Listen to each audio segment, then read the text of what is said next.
Dictation start होगी 5 second बाद। Yes, संसद के बजट सत्र के दूसरे चरण में अच्छी खासी राजनीतिक गहमा गहमी देखने को मिल सकती है, क्योंकि एक तो विपक्षी दलों के परोक्ष प्रत्यक्ष समर्थन से कृषि कानून विरोधी आंदोलन जारी है और दूसरे कई राज्यों के विधानसभा चुनाव होने जा रहे हैं।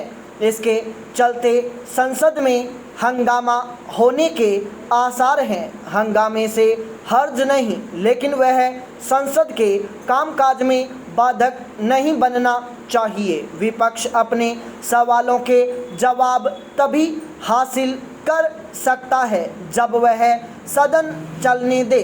हालांकि बजट सत्र के पहले हिस्से में नए कृषि कानूनों पर व्यापक चर्चा हो चुकी है, लेकिन किसान संगठनों का धरना जारी रहने के कारण यह सवाल एक बार फिर उठ सकता है कि आखिर किसानों की सुनी क्यों नहीं जा रही है। ऐसे सवाल उठाने की तैयारी करने वाले इससे परिचित हों तो बेहतर कि ये किसान नेता हैं जो कुछ सुनने समझने को तैयार नहीं। उनका अड़ियलपन ही समस्या समाधान में बाधक बना हुआ है। किसानों के मसले के अलावा सरकार को इस पर भी घेरा जा सकता है कि वह निजीकरण पर इतना जोर क्यों दे रही है।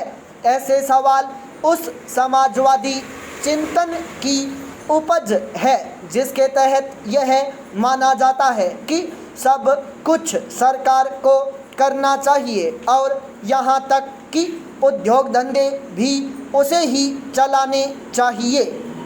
इस धारणा को ध्वस्त करने का समय आ गया है, क्योंकि इसने देश के औद्योगिकरण की राह रोकने का ही काम किया है। पाई पैराचेंज आज़ादी के बाद का दौर तो इसकी मांग करता था कि सरकार उद्योग धंधे स्थापित करे, लेकिन आज इसकी कहीं कोई आवश्यकता नहीं। तमाम देशों ने इस विचार को त्याग कर ही तरक्की की है कि कारोबार करना सरकार का काम है। सार्वजनिक उपक्रमों के निजीकरण की पहल पर ऐसी जुमलेबाजी करना भले ही आसान हो कि सरकार अपने गहने बेच रही है, लेकिन हकीकत यह है कि ये कथित गहने बोझ बन गए हैं। उचित होगा कि सरकार न केवल कारोबार से अपना हाथ खींचने की प्रतिबद्धता जताए, बल्कि निजीकरण की राह पर तेजी से कदम भी बढ़ाए। ऐसा तभी किया जा सकता है जब निजी क्षेत्र के नियमन के लिए कारगर नियम कानून बनाए जाएं और साथ ही वह माहौल तैयार किया जाए जो निजी क्षेत्र को प्रोत्साहित कर सके। इसके लिए जहां कुछ नए कानून बनाने होंगे, वहीं कई पुराने कानूनों में बदलाव भी करने होंगे। यह काम प्राथमिकता के आधार पर करना होगा। हालांकि इस सत्र में पेंशन निधि नियामक एवं विकास प्राधिकरण संशोधन विधेयक, राष्ट्रीय वित्त पोषण अवसंरचना और विकास बैंक विधेयक के साथ विद्युत संशोधन विधेयक प्रस्तावित है, लेकिन बात तब बनेगी जब वे कानून का रूप लेंगे। पाई पैराचेंज बीते दिनों भारत और पाकिस्तान के सैन्य अभियान महानिदेशकों के बीच हॉटलाइन पर वार्ता हुई। उसमें गत 24-25 फरवरी की मध्य रात्रि से 2003 के संघर्ष विराम समझौते और समय समय पर दोनों देशों के बीच हुई पुरानी संधियों को फिर से लागू करने पर सहमति बनी। यह एक बड़ी खबर थी, परंतु उसके प्रति भारतीय मीडिया लगभग उदासीन रहा।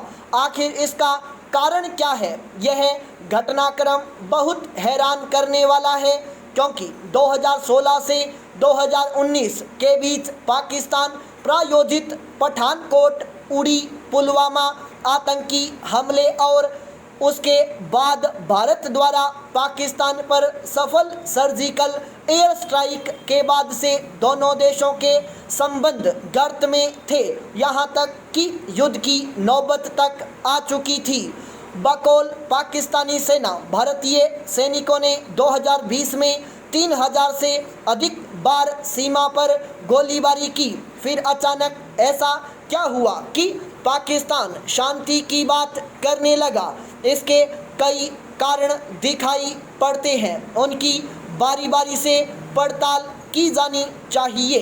पहला कारण तो विश्व में इस्लामी कट्टरता, अलगाववाद और आतंकवाद विरोधी माहौल लगता है।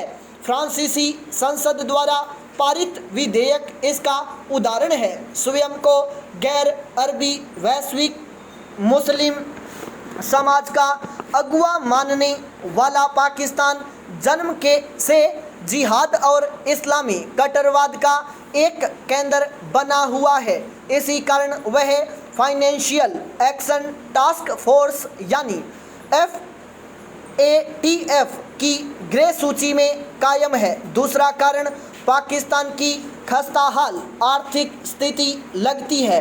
उसकी हालत इतनी पतली है कि जनवरी में यात्रियों से भरा उसका विमान मलेशिया में जब्त कर लिया गया, क्योंकि पाकिस्तान ने एक विदेशी कंपनी का बकाया नहीं चुकाया था। मामला बाद में सुलझ तो गया, किंतु इससे पाकिस्तान को बहुत शर्मसार होना पड़ा। पाकिस्तान पर कोरोना से अधिक मार चीनी ऋण के बोझ से पड़ रही है। वित्त वर्ष 2019-20 में पाकिस्तान का सार्वजनिक ऋण उसके कुल सकल घरेलू उत्पाद यानी GDP के 87% के बराबर हो गया। इस ऋण में बड़ा हिस्सा अकेले चीन का है।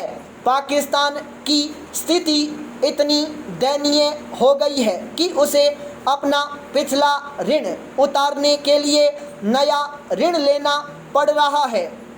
हाल में उसने सऊदी अरब का कर्ज उतारने हेतु चीन से फिर 1.5 अरब डॉलर का उधार लिया है। स्टेट बैंक ऑफ पाकिस्तान के अनुसार चीन पाकिस्तान आर्थिक गलियारा यानी सीपेक के निर्माण के कारण वर्ष 2017 में पाकिस्तान पर चीन का जो कर्ज 7.2 अरब डॉलर था, वह वर्ष 2020 में बढ़कर 30 अरब डॉलर हो गया। वर्ष 2024 तक इसके 100 अरब डॉलर पहुंचने के आसार है। अनुमान है कि पाकिस्तान को चीन का यह कर्ज चुकाने में लगभग 40 वर्ष लगेंगे। पाकिस्तान की सोच में बदलाव का तीसरा कारण वर्ष 2017 में डोकलाम के बाद 2020-21 में पूर्वी लद्दाख पर चीन के खिलाफ भारत की कूटनीतिक विजय को माना जा रहा है। भारत ने अपनी शर्तों के अनुसार चीनी सेना को सीमा से पीछे हटने पर विवश कर दिया।